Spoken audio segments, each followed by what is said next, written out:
नमस्कार, मी अमृता दीक्षित. आम्ही ठाणेकर वृत्तवाहिनीमध्ये आपणा सर्वांचं स्वागत. पाहूया आतापर्यंतच्या ठळक घडामोडी. मुख्यमंत्री युवा कार्य प्रशिक्षण कार्यक्रम योजनेअंतर्गत 18 ते 35 या वयोगटातील महिला, मुले किंवा मुली यांच्यासाठी 6 महिन्याकरिता ठाणे महानगरपालिकेत काम करण्याची संधी उपलब्ध करून देण्यात आली आहे. नुकतेच राज्य सरकारने अर्थसंकल्पामध्ये युवा कार्य प्रशिक्षण योजना जाहीर केली आहे. या योजनेअंतर्गत सुमारे 500 ते 600 उमेदवारांना ठाणे महानगरपालिकेमध्ये शिपाई व क्लर्क या पदासाठी सामील केले जाणार असून त्यांना प्रशिक्षण दिले जाणार आहे. त्याचप्रमाणे परिवहन समितीमध्ये देखील 150 युवकांना सहभागी केले जाणार आहे. यामध्ये सदर उमेदवारांना प्रत्येकी 6000 व 10,000 असे मानधन देखील दिले जाणार आहे, अशी माहिती ठाणे महानगरपालिका अतिरिक्त आयुक्त प्रशांत रोडे यांनी दिली आहे. 9 जुलै रोजी महाराष्ट्र शासनाने मुख्यमंत्री युवा कार्य प्रशिक्षण ही योजना सुरुवात केली आहे.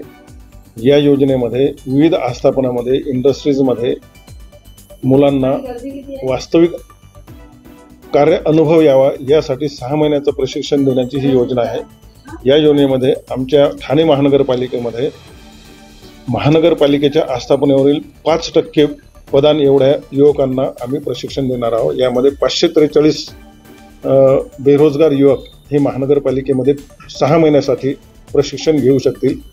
त्याचप्रमाणे ठाणे महानगरपालिकेची परिवहन सेवा यामध्ये सुद्धा 138 मुलांना आम्ही 6 महिन्यासाठी प्रशिक्षण देणार आहोत. या योजनेला अतिशय मोठ्या प्रमाणात प्रतिसाद मिळत आहे. यामध्ये 12वी, पदविका, ITI आणि पदवीधारक जे बेरोजगार युवक असतील हे सहभाग घेऊ शकतात.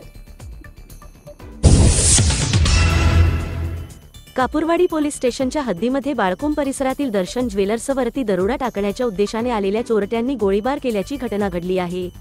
दुपारी सकाळचे 11:30 वाजण्याच्या सुमारास 4 दरोडेखोर दर्शन ज्वेलर्समध्ये घुसले आणि सोने चोरण्याचा प्रयत्न केला आणि त्यानंतर त्यांनी गोळीबार केला आहे.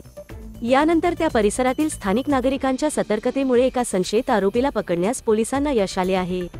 प्राथमिक माहितीनुसार फक्त दरोडा टाकण्याचाच उद्देश होता. तसेच या प्रकरणी गुन्हा दाखल करण्याची प्रक्रिया सुरू आहे आणि इतर आरोपींचा शोध सुरू आहे, अशी माहिती पोलीस उपायुक्त मरसिंग जाधव यांनी दिली आहे. पोलीस स्टेशन कापूरबावडीच्या हद्दीमध्ये आज रोजी 11:30 वाजता दर्शन ज्वेलर्स या दुकानात 4 इसमांनी दरोडा टाकण्याचा प्रयत्न केला. त्यामध्ये त्यांनी त्यांच्याकडे जे अग्निशस्त्र होतं, फायरआर्म होतं, त्यातून फायर देखील केलेला आहे. त्या अनुषंगानं तेथील जमावाने किंवा आजूबाजूच्या दुकानाच्या परिसरातील लोकांनी एक संशयित इसम ताब्यात घेतलेला आहे आणि त्या अनुषंगाने कापूरबावडी पोलीस स्टेशन इथं गुन्हा दाखल करण्याची प्रक्रिया सुरू आहे. इतर आरोपींचा शोध सुरू आहे. सध्या प्राथमिक चौकशीमध्ये एकूण 4 आरोपी निष्पन्न होत आहेत. नेमका हा सगळा फायरिंगचा प्रकार कशासाठी केला? प्राथमिक चौकशीमध्ये हा दरोड्याचा प्रयत्न आहे. दरोडा टाकण्यासाठीच त्या उद्देशानंच हा प्रकार केल्याचं दिसून येतो. मार्मिकच्या वर्धापन दिन साजरा होत असताना मार्मिकचे पहिले संपादक पंढरीनाथ सावंत यांनी हिंदू हृदय सम्राट शिवसेना प्रमुख बाळासाहेब ठाकरे यांच्या खांद्याला खांदा लावून मार्मिकची जबाबदारी स्वीकारली आणि नेटाने पुढे नेली. त्यांची मशाल प्रमुखांना आठवण आहे का, असा सवाल शिवसेना प्रवक्त्या शीतल म्हात्रे यांनी विचारला आहे. पंढरीनाथ सावंत वयवर्ष 91 जे एकेकाळी मार्मिकचे मुख्य संपादक होते, ते सध्या अत्यंत हलाखीच्या परिस्थितीत जीवन जगत आहेत. त्यांना मदतीचा हात द्यायचा सोडून तुम्ही त्यांच्याकडे सपशेल पाठ फिरवलीत. मात्र मुख्यमंत्री एकनाथ शिंदे यांनी त्यांना आर्थिक मदत देऊ केली आणि गेल्या आठवड्यात त्यांच्यावरील शस्त्रक्रिया यशस्वीपणे पार पडली. याला म्हणतात माणसे जपणे, जे तुम्हाला कधीच जमले नाही, असे खडे बोल म्हात्रे यांनी उबाठा प्रमुखांना सुनावले आहेत. आज उबाठामध्ये मार्मिकचा वर्धापन दिन साजरा करतायत, परंतु मी आज मशाल प्रमुखांना विचारू इच्छिते, पंढरीनाथ सावंत नाव ऐकल्यासारखं वाटतंय का? हेच पंढरीनाथ सावंत गेले 40 वर्ष या मार्मिकचे मुख्य संपादक होते. अहो, हिंदू हृदय सम्राट बाळासाहेब ठाकरे यांच्या खांद्याला खांदा लावून जे काम करत होते ते हे पंढरीनाथ सावंत. परंतु या पंढरीनाथ सावंत वयवर्ष 91 आजारी पडले आणि त्यांना एक छोटंसं ऑपरेशन करायचं होतं, परंतु त्यांच्याकडे तेवढी आर्थिक परिस्थिती नव्हती. खरं तर दिलेलं मदत, केलेली मदत ही सांगायची नसते, पण सांगितल्याशिवाय तुम्हाला समजत नाही, त्याच्यामुळे सांगावी लागते. माननीय मुख्यमंत्री एकनाथजी शिंदे यांनी त्यांना ही मदत केली आणि गेल्याच आठवड्यात त्यांचं ऑपरेशन झालं आणि ते सक्सेसफुल झालं. अहो, याला म्हणतात माणसं जपणं, जे तुम्हाला कधीच जमलं नाही आणि कधीच जमणार सुद्धा नाही.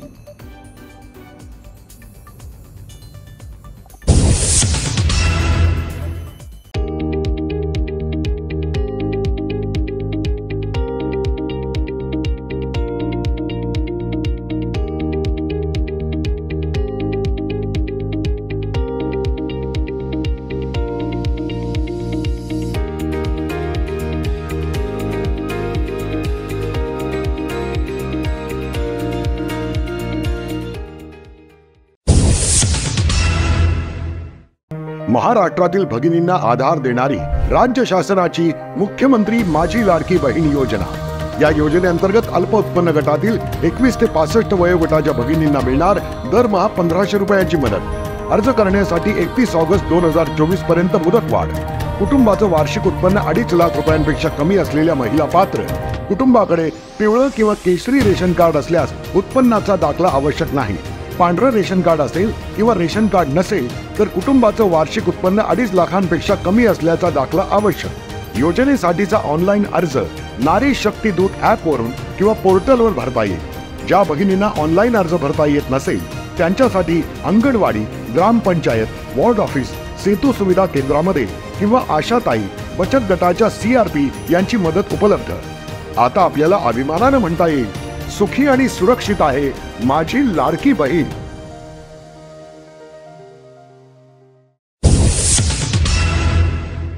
पर्यावरणपूरक गणेशोत्सवाचे आयोजन व्हावे यासाठी ठाणे महापालिकेतर्फे मार्च महिन्यापासून विविध उपक्रम आयोजित करण्यात येत आहेत.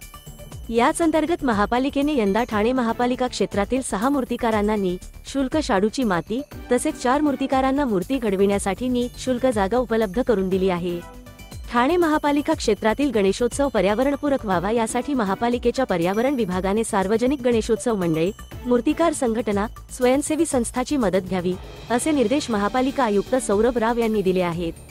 या सगळ्यांच्या सहकार्याने हा उत्सव अधिकाधिक पर्यावरणपूरक करण्याकडे आपण मार्गक्रमण करू शकतो अशी भूमिका आयुक्त राव यांनी मांडली आहे.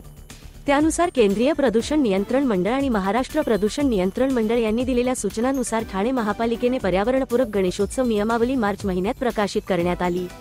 तसेच विविध घटकांशी संवाद साधण्यासाठी अतिरिक्त आयुक्त प्रशांत रोडे यांच्या स्तरावर बैठकांचेही आयोजन करण्यात आले होते. याच उपक्रमात पालिकेच्या पर्यावरण विभागाने शाडूची निःशुल्क माती तसेच मूर्ती घडविण्यासाठी निःशुल्क जागा उपलब्ध करून दिली होती. शाडूच्या निःशुल्क मातीसाठीच्या आवाहनाला 6 मूर्तिकारांनी मागणी नोंदवून प्रतिसाद दिला. तर शाडूच्या मातीच्या मूर्ती घडविण्यासाठी 4 मूर्तिकारांनी निःशुल्क जागेची मागणी केली होती. त्यानुसार महापालिकेने वर्तक नगर प्रभाग समिती क्षेत्रात 03 आणि माजीवडा मानपाडा प्रभाग समिती क्षेत्रात 01 जागा दिली. इतर प्रभाग समिती क्षेत्रातून तशी मागणी झाली नाही अशी माहिती मुख्य पर्यावरण अधिकारी मनीषा प्रधान यांनी दिली. जन्मापासून मी ठाणेकर. जुनं ठाणं झपाट्याने बदललं, त्याचं ठाणे महानगर झालं. ठाणे महानगरात अनेक विविध क्षेत्रातील कलाकार आहेत, ते आपली कला पेश करत असतात. ठाण्याच्या दर्दी रसिक प्रेक्षकांकडून त्यांना भरपूर प्रतिसाद मिळतो. मलाही माझ्या नखशिल्प प्रदर्शनामध्ये भरभरून प्रतिसाद मिळाला. त्याबरोबर झालेल्या नवीन ओळखीमधनं आमच्या विश्वास मतिमंद मुलांच्या केंद्रामध्ये ती रसिकांनी भेट दिली आणि आमच्या मतिमंद मुलांची कार्यक्षमतालाही त्यांनी दाद दिली.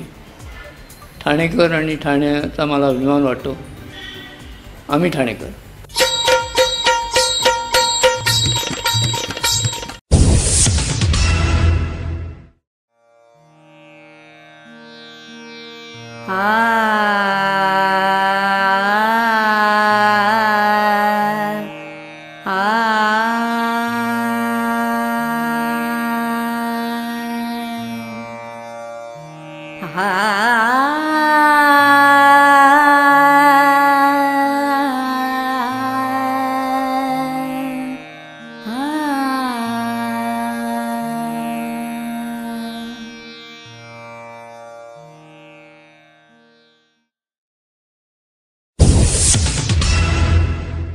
आम्ही ठाणेकर. आम्ही ठाणेकर. आम्ही ठाणेकर. आम्ही ठाणेकर. होय, ठाण्याचा मला अभिमान आहे आणि होय, आम्ही ठाणेकर.